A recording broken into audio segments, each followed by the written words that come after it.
New questions now about Benghazi and whether or not more security could have saved the lives of 4 Americans. Listen to this exchange between Senator Ron Johnson and the Joint Chiefs Chairman, General Dempsey, here.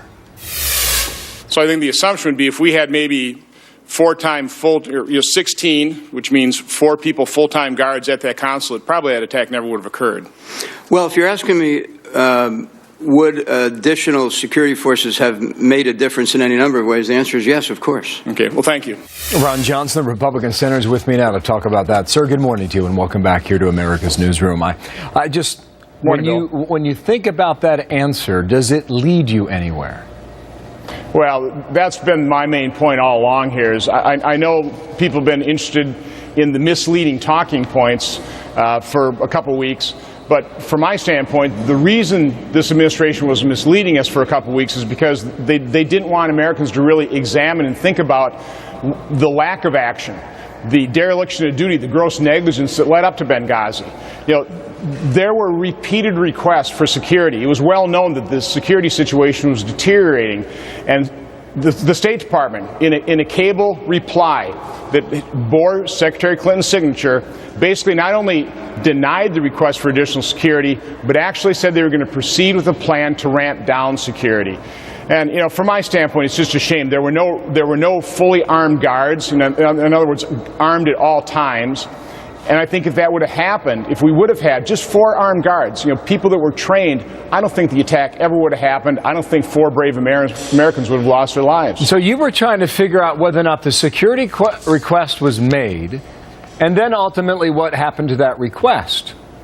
Now, right. Now do you know the answer yet? Well, we certainly know the security requests were made and that they were denied. I mean, that we know. One of the points I was making, because this was a budget hearing, is we had a number of Democrat senators, you know, point to Republicans that, you know, hey, we're cutting the budget, so the State Department didn't have the funds. The fact of the matter is, the Department of Defense, upon request by the State Department, will provide that security. And, Bill, we're not talking that many people. A full-time staff of 16 security members would basically, with a full-time shift, would be 4 armed guards at all times. I think would have prevented this attack and saved those lives. That is one issue, it appears to me. The security questions that maybe was granted who had a hand in that decision. The other issue is whether or not you could have troops come in from Europe, and he disagreed with your timeline as to whether or not troops could respond and get there effectively. So those were the 2 issues you were going for in that hearing. Now, this is what we found in our Fox News polling. Reason why President Obama did not order help in Benghazi that night.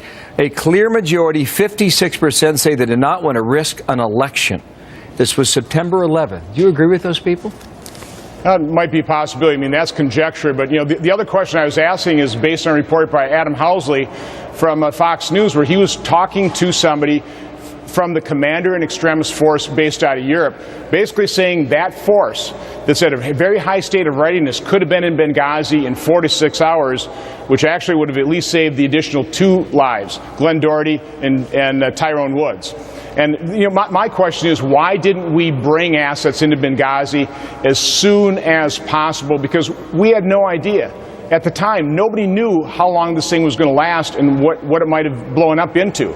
So, you know, I really question the decision-making. You know, the other question is yet to be answered. Really, is what was President Obama doing during this entire time? To that point in the decision-making, this is what our Fox polling also found out. Could the President or Secretary of State Clinton done more? Again, a clear majority think that both could have done more that night, Senator.